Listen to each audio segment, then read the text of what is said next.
walked out in less than 5 minutes after the interview had begun. Let's listen in. Mr. Modi, let's start by talking about you. In the 6 years that you've been Chief Minister of Gujarat, the Rajiv Gandhi Foundation has declared Gujarat to be the best administered state. India today, on 2 separate occasions, has declared that you are the most efficient Chief Minister. And yet, despite that, people still call you to your face a mass murderer, and they accuse you of being prejudiced against Muslims. Do you have an image problem?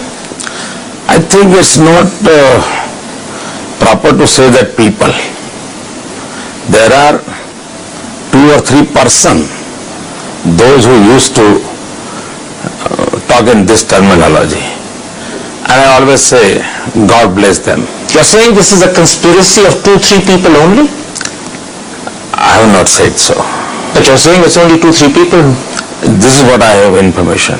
It's not the people's voice. Can I point out to you that in September 2003, the Supreme Court said they had lost faith in the Gujarat government. In April 2004, the Chief Justice of the Supreme Court in open court said that you were like a modern-day Nero who looks the other side when helpless children and innocent women are burnt. The Supreme Court seems to have a problem with you. Karan, I have a small request. Please go to the Supreme Court judgment, and is there anything in writing? I'll be happy to know everything. It wasn't in writing, you're absolutely right. If it is in judgment, it is an observation. If it is in judgment, then I'll be happy to give you the answer. I'll tell you what the problem is. Even 5 years after the Gujarat killings of 2002, the ghost of Godhra still haunts you. Why have you not done more to allay that ghost? This I gave it to the media persons like Karan Thapar. Let them do and let them enjoy. Can I suggest something to you? I have no problem. Why can't you say that you regret the killings that happened? Why can't you say that maybe the government should have done more to protect them? What I have to say, I have said at that time, and you can find out my statements. Just say it again. Not necessarily I have to talk about the intelligence and everything, what you want to talk.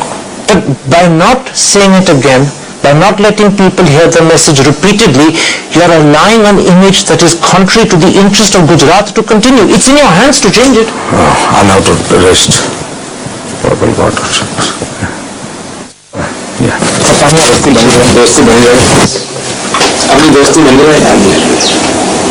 You came here happy and thankful to you. It's okay. Everything's आपके ideas हैं, don't tell me. 3-4 questions I will let you enjoy.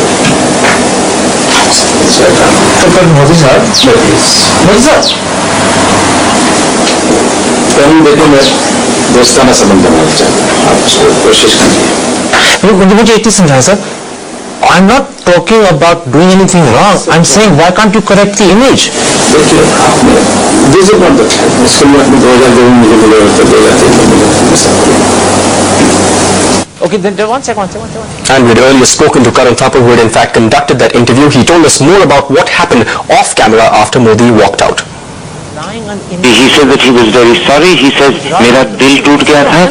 He said that he had been fasting for the last 8-9 days, not even taking juice, and that he was very tired, and as a result he was tense.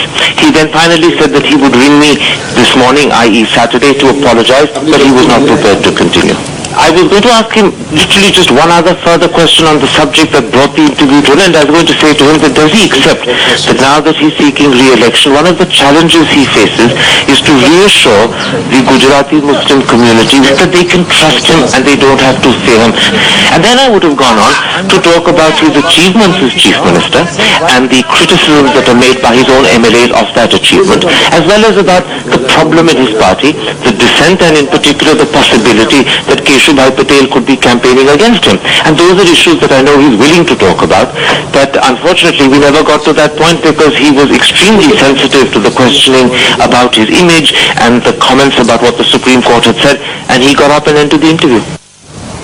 Alright, let's now turn to some bad news that is coming out of the capital this Saturday morning.